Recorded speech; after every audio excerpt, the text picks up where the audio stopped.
Shalom, shalom, boa tarde. Hoje nós estamos no dia 11 de outubro do ano 2021, pelo nosso calendário gregoriano, e pelo nosso calendário judaico estamos hoje no dia 5 do mês de Reshvan, do ano 5782.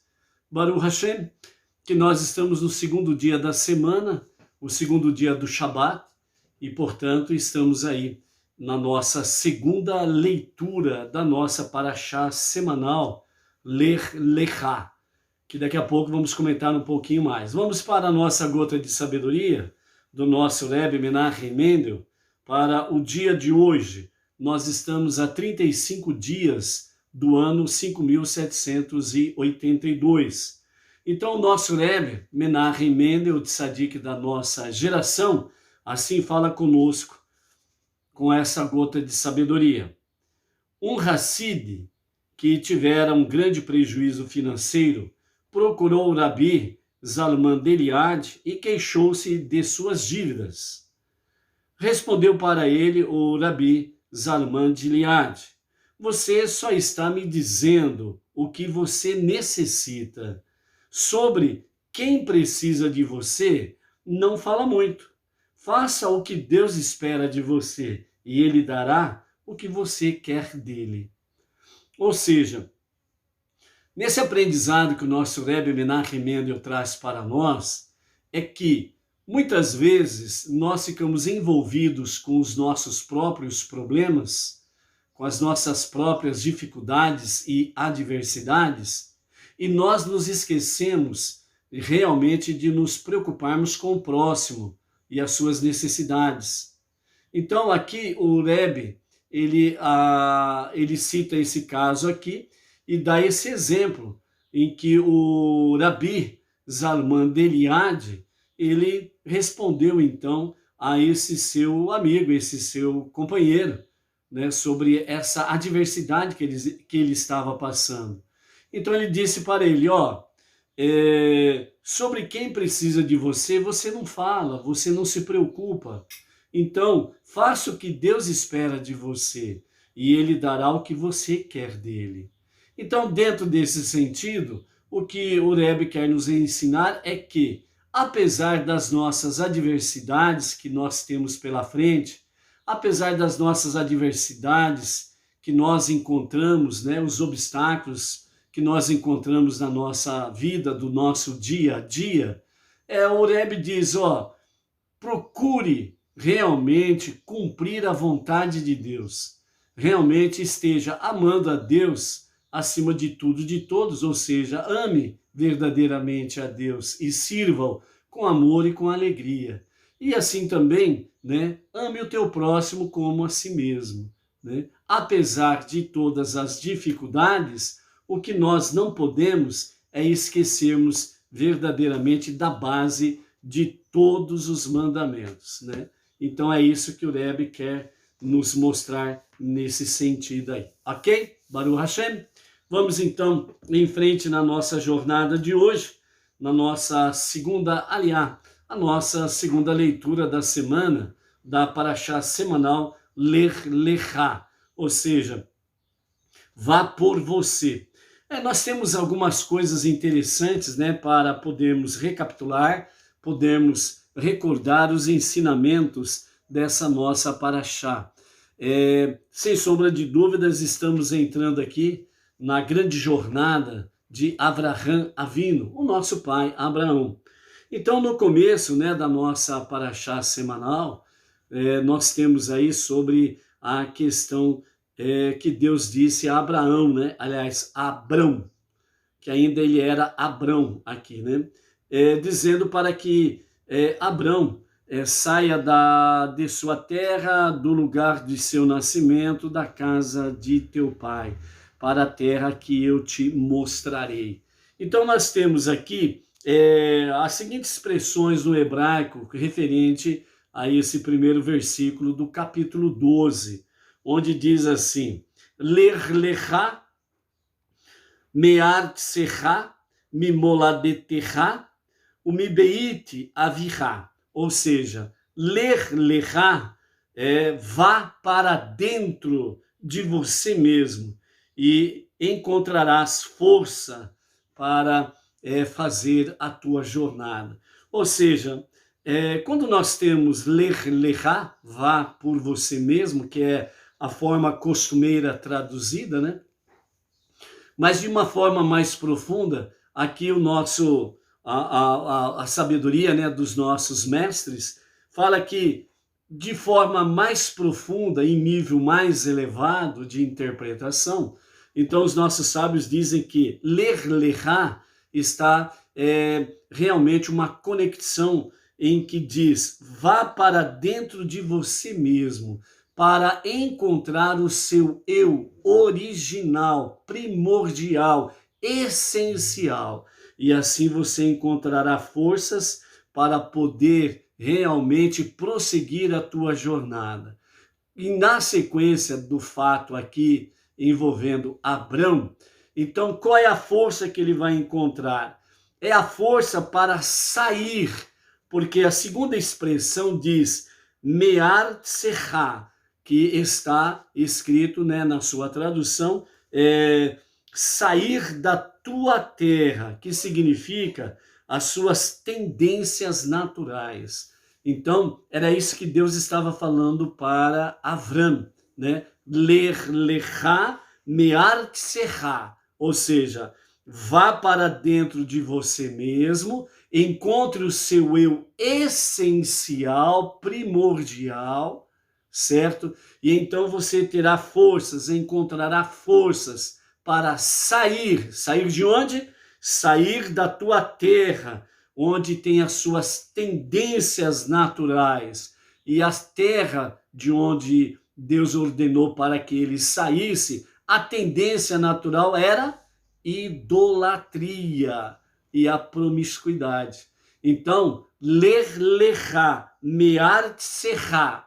Na sequência vem mimoladeterá, que é exatamente do lugar onde nasceste, né? Ou seja, vá para dentro de você mesmo, encontrarás o teu eu essencial, que dará a você força para sair da tua terra, ou seja, das tuas tendências naturais, idólatras e da promiscuidade, e assim você sai do lugar onde nasceste, dos hábitos errados e hábitos que desagradam a Deus.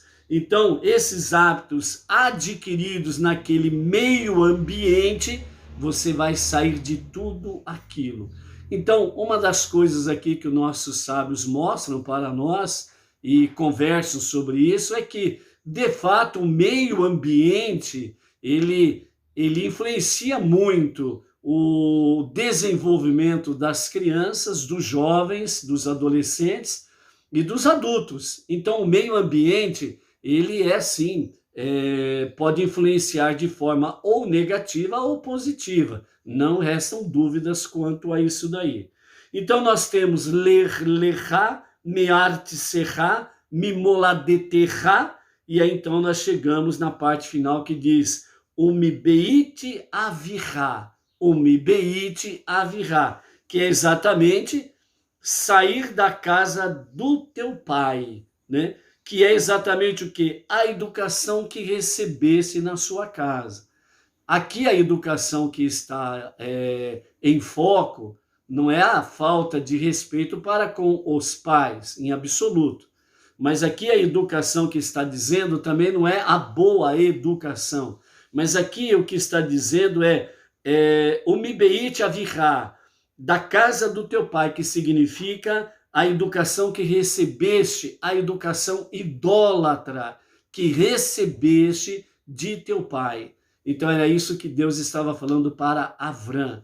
E os nossos sábios, baseado nisso, falam que a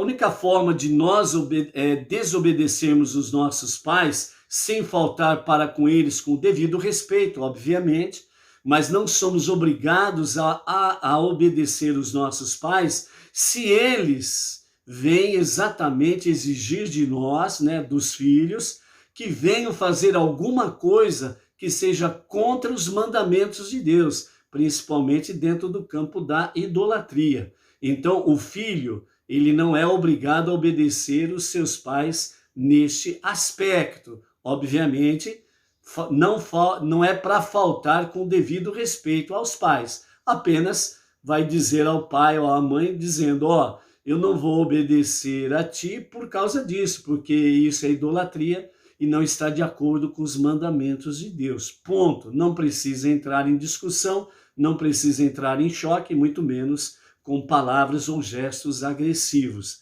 né? Então, o Mibeit Avirá, que significa sair da casa do teu pai, no sentido de toda a educação idólatra ou toda ordem expressa que venha contra os mandamentos de Hashem. Então, os filhos não são obrigados a obedecer os seus pais nesse aspecto. Então, nós temos aqui Ler Lecha, Me'art Serra, Mimoladeterra, o Mibeit Avirá, ou seja, Ler Lecha vai para dentro de você mesmo para encontrar o seu eu essencial, primordial, né? E assim você encontra forças para sair da tua terra, ou seja, das tendências naturais daquela localidade, né? Da terra, e no caso específico era a idolatria. Mimoladeterra, que significa do lugar onde nasceste, que estão conectados exatamente com a questão de hábitos, né, adquiridos do meio ambiente, né, em que estás vivendo. E o Mibeit Avirá, da casa de teu pai, de teus pais, que está em conexão com a educação idólatra e promíscua, no sentido contrário aos mandamentos de Deus. Então nós temos desde o princípio até o final, Ler Lecha, Me'art Serra, Mimoladeterra, o Mibeit Avirá. Uma conexão para sair de toda e qualquer idolatria, ok? Então é essa grande ordenança que Deus de fato deu a Avram, e foi o que ele fez. Então ele se colocou a caminho, né, para a terra que eu te mostrarei, segundo a promessa de Hashem. Então essa foi a nossa introdução que nós tivemos aí na nossa primeira aliá do dia de ontem, nesta paraxá semanal Ler Lecha, ok? A nossa segunda leitura de hoje está no capítulo 12, a partir do versículo 14, e vamos até o capítulo 13, o verso 4, de Bereshit, Gênesis, com os comentários de Rashi, que assim nos diz, né? Então, Avram, ele está chegando no Egito. Nós vemos aí que Deus deu uma ordenança para Avram, e ele sai com a sua esposa Sarai, junto com o seu sobrinho Lot, né? Órfão do seu irmão, órfão do pai, né? Que era irmão de Avram, Haran, que morreu lá no famoso bacião do óleo fervente, em que Abrão foi jogado e ali saiu ileso devido à sua fé. Mas Haran caiu lá e não saiu vivo. Então, portanto, né, Lot ficou órfão de pai e ele então seguiu junto com seu tio, né? Essa foi a sua decisão e ele seguiu junto com seu tio Avram na sua jornada. Então, quando ele sai realmente da terra, da parentela, etc. e tal, da casa de seu pai, daquele meio ambiente, né, idólatra e promíscuo, então ele vai numa jornada em direção a uma terra que Deus lhe mostrará, né?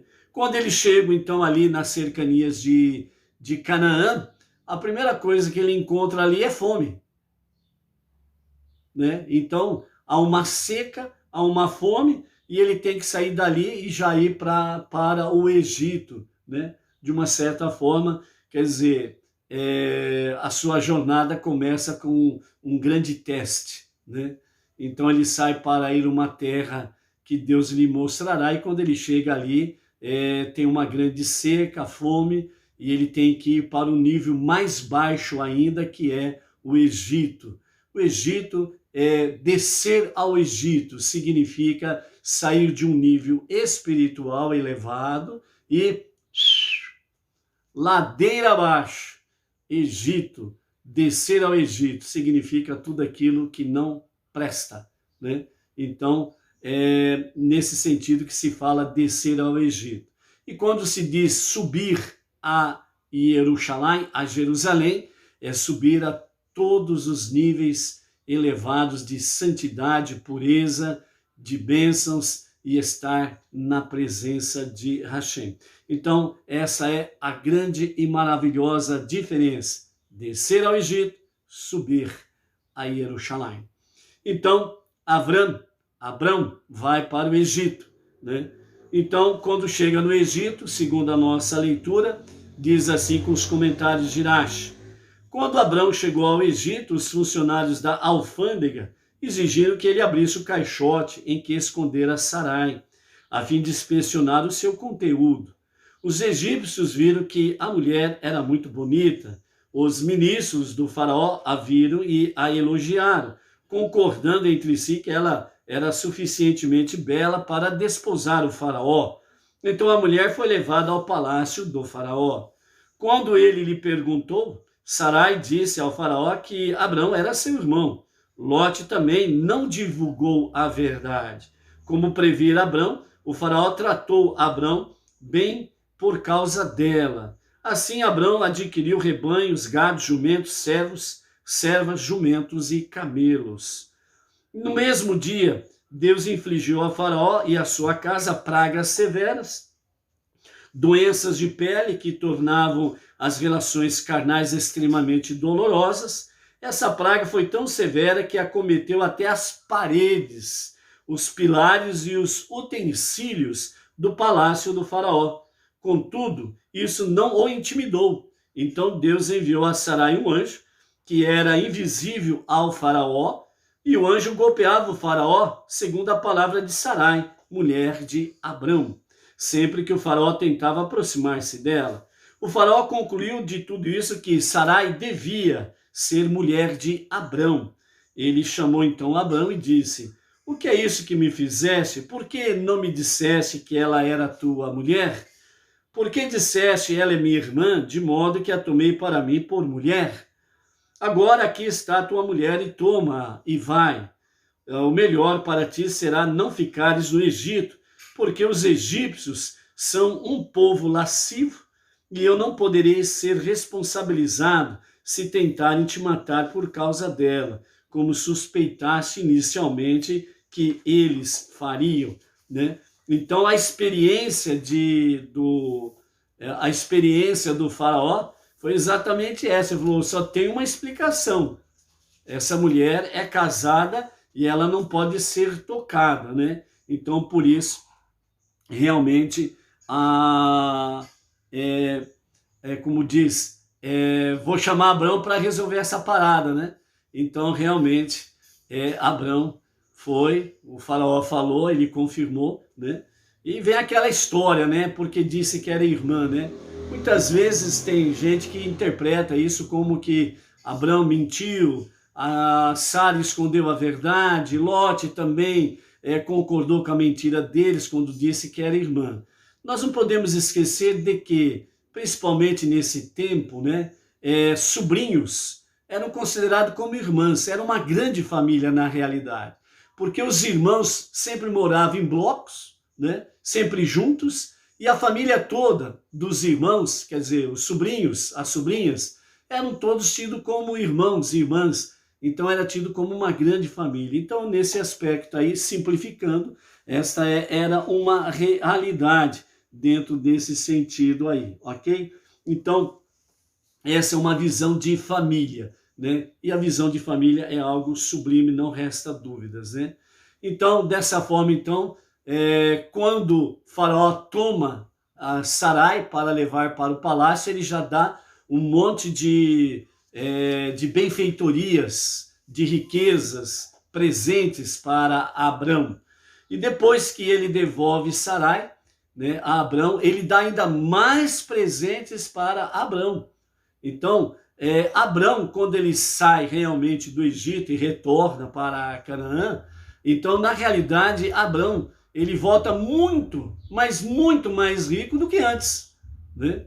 Então, também segundo os nossos sábios, eles falam que foi exatamente neste episódio que a própria filha do faraó, conhecida como Agar, foi a princesa Agar, foi nesse momento em que ela, vendo todas estas coisas, então ela decidiu abandonar a idolatria, o Egito e o seu próprio pai, o faraó, para seguir com Abrão e Sarai e ser realmente uma serva de Sarai, do que estar no Egito servindo os ídolos. Então, nesse episódio aqui, diante de tudo isso, os nossos sábios falam que foi nesse momento que Agar foi acrescentada, né, na jornada de Abrão e Sarai, né? Então, a princesa Agar, ela simplesmente abandonou o Egito, a questão de ser princesa, filha do faraó, e seguiu para ser serva de Sarai. Então o faraó incumbiu homens de dar escolta e proteção para ele e toda a sua caravana, e o escoltaram junto com a sua mulher e tudo que ele possuía. O faraó deu sua filha Agar a Sarai como criada, dizendo que para ela era preferível ser serva de uma mulher como Sarai, favorecida de forma tão evidente por Deus, a ser rainha em outro lugar. Ao término desse episódio, então, Abrão tinha ficado no Egito 3 meses no total. Todos esses acontecimentos giraram em torno de 3 meses, né? E nesse sentido aqui, quando Sarai, o faraó tentava tocar, né? Então Deus enviou um anjo para estar com Sarai. E nesse sentido, os nossos sábios, né, falam que exatamente, segundo próprios comentários de Irache, que o anjo, Sarai via o anjo, o faraó não via o anjo. Então é interessante porque quando o faraó tentava se aproximar dela, o anjo dava uma surra no faraó. Então toda vez que ele ia em direção a Sarai dava ordem para o anjo: pega ele! E aí o anjo pegava de jeito o faraó e dava uma bela surra no faraó. Não vem que não tem, rapaz. Aqui não é para você, não. E faraó apanhava. E apanhava mesmo, não era brincadeira. Agora imagine o faraó apanhando sem ver do que e de quem, né? Então realmente o faraó falou: tem coisa esquisita nessa história aqui. Deixa eu tirar a prova dos 30, né? Vou de novo em direção a Sarai. Outra surra. Ele falou: não, isso não está certo. Tem alguma coisa errada nessa história.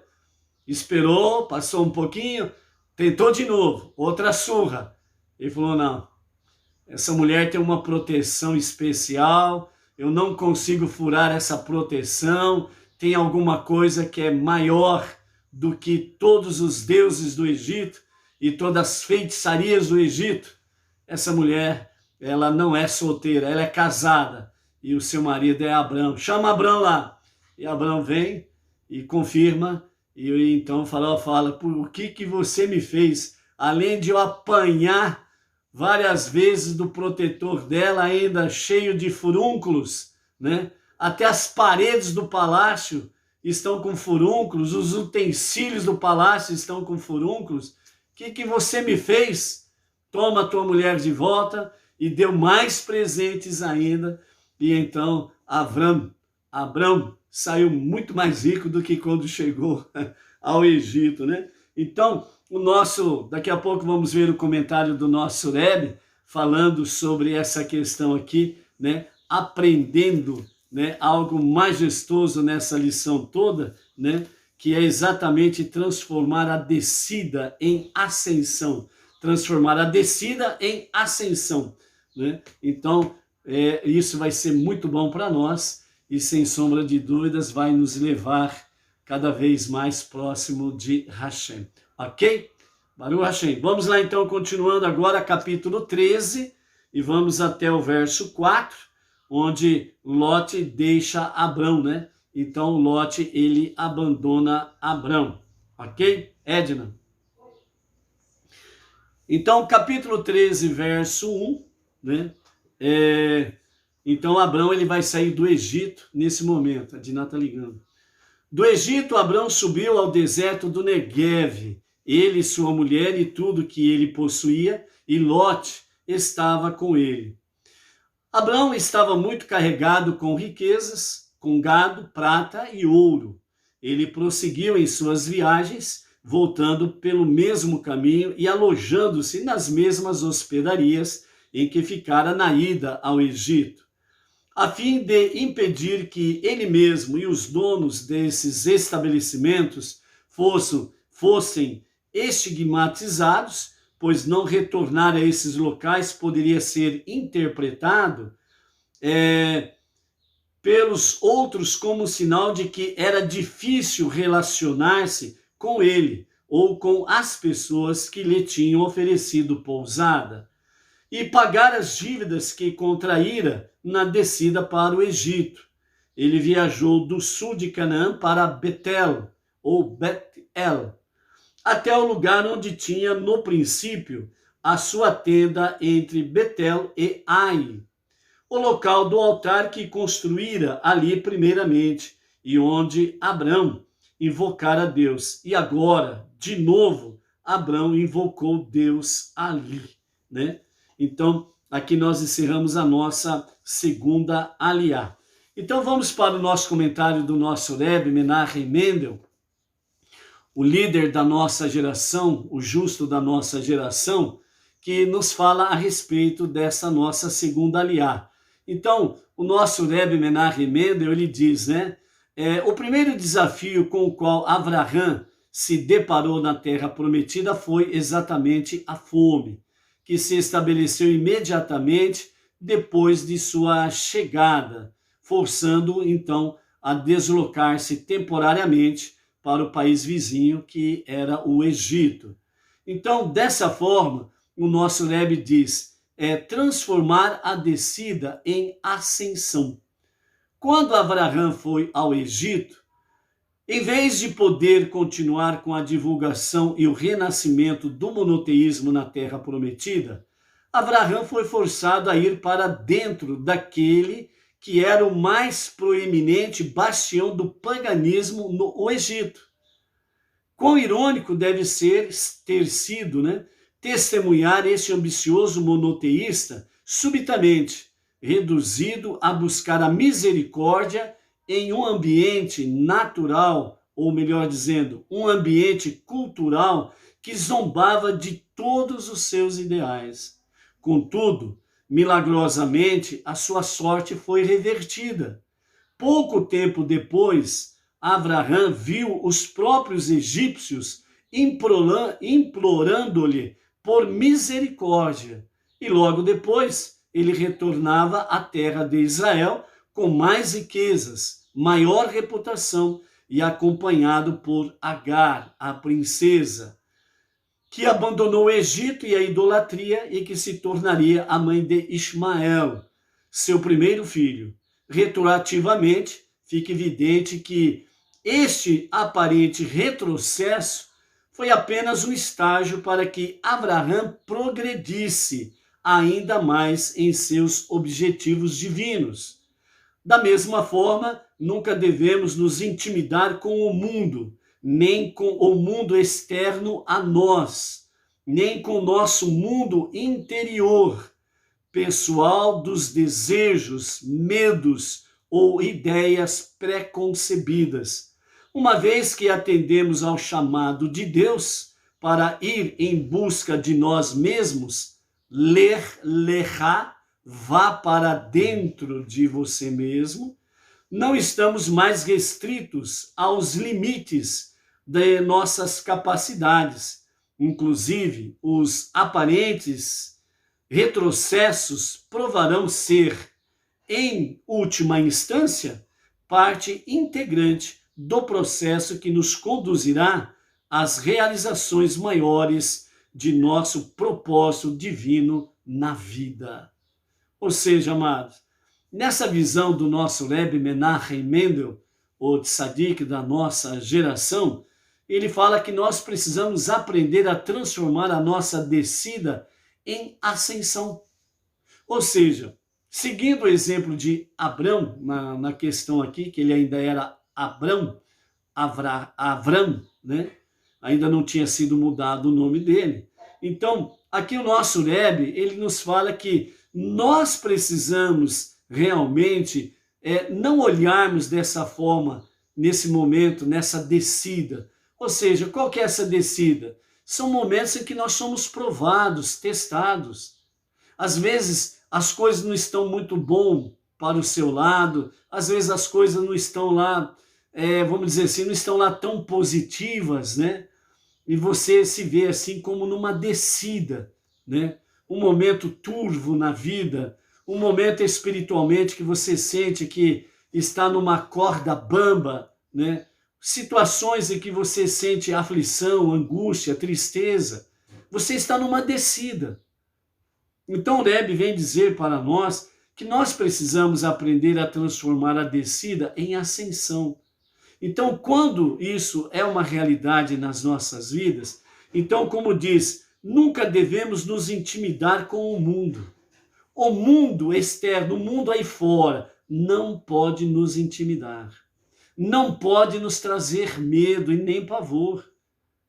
E principalmente nesses últimos 1 ano e 8 meses, ou seja, em torno de 18 meses que nós estamos, 20 meses aí que nós estamos aí, né? Estamos indo praticamente para 2 anos com essa tal de pandemia.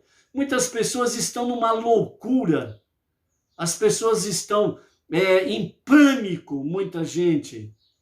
Então o mundo externo está trazendo realmente medo e pavor. E aqui, de acordo com essa experiência de Avram, que serve para cada um de nós, o nosso Rebbe diz: nunca devemos nos intimidar com o mundo externo a nós.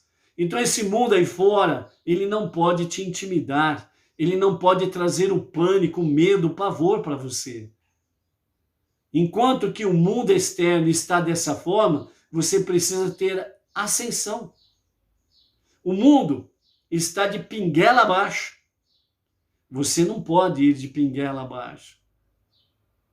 Você está no mesmo mundo que está indo ladeira abaixo.